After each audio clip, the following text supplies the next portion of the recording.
ಅನ್ನವನು ಇಕ್ಕುವ ಅನ್ಯಜಾತನೇ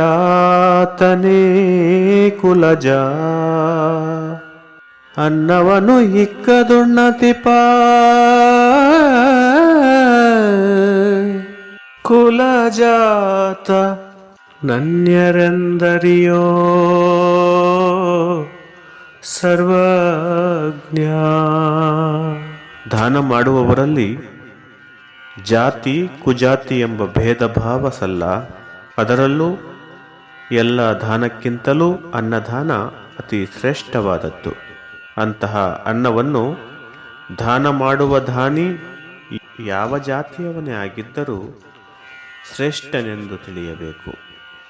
ಅನ್ನದಾನ ಮಾಡದೆ ಸ್ವತಃ ತಾನು ಮಾತ್ರ ತಿಂದು ಬದುಕುವವನು ಸ್ವಜಾತಿ, ಸ್ವಜನ ಎನಿಸಲು ಅರ್ಹನಲ್ಲ ಎಂಬುದು